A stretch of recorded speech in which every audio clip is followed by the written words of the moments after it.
Për herë të parë, një mbledhje e përbashkët do të zhvillohet ditën e nesërme mes qeverisë shqiptare dhe asaj italiane, mbledhje e cila shënon dhe nivelin më të lartë të bashkëpunimit mes dy shteteve. Takimi do të zhvillohet në Rom, vendi tradicional italian për takime dypalshe.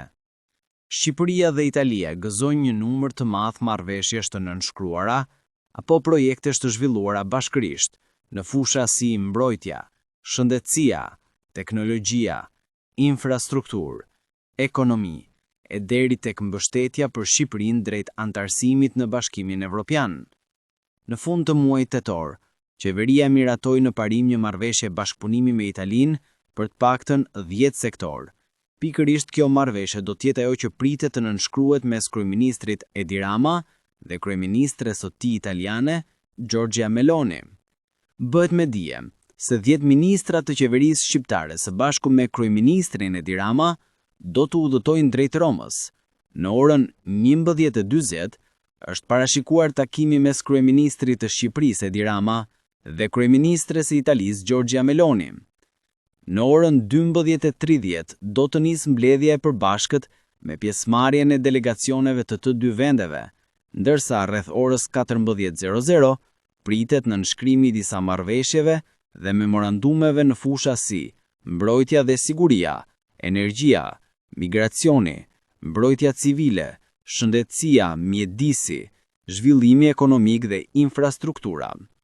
Delegacioni shqiptar që do të marrë pjesë në mbledhjen e përbashkët përbëhet nga Belinda Balluku, zëvend kryeministre dhe ministre infrastrukturës dhe energjisë, Elisa Spiropali, ministre për Evropën dhe punët jashtme, Besfort Lamallari, ministër i drejtësisë, Albana Kociu, ministre për punët e brendshme, Piero Vengu, ministri i mbrojtjes, Evis Sajla, ministre shëndetësisë dhe mbrojtjes sociale, Delina Ibrahimaj, ministre e ekonomisë dhe inovacionit, Blendi Gonxha, ministri i turizmit, kulturës dhe sportit, Sofjan Jaupaj, ministri i mjedisit, Adea Pirdheni, ministri i shtetit për administratën publike dhe antikorrupsionin.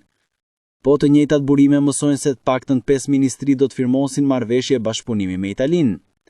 Ministria e Brendshme, Ministria e Mbrojtjes, Ministria e Shëndetësisë, Ministria për Evropën dhe punët jashtme MPJ, një marrëveshje për cyber security, Ministria e Infrastrukturës dhe Energjisë, marrëveshje financimi për rrjetin elektrik të veriut. Marrëdhëniet e afërta mes Shqipërisë dhe Italisë datojnë nga hera, ndërsa njësër bashkëpunimesh kanë zgjeruar spektrin e ndërveprimit mes tyre. Italia ka zhvilluar dhe të tjera mbledhjet përbashkëta me vende anëtare të BE-s, por është e paraherë që do tulet në një tryezë të përbashkët me një shtet janë Unionit.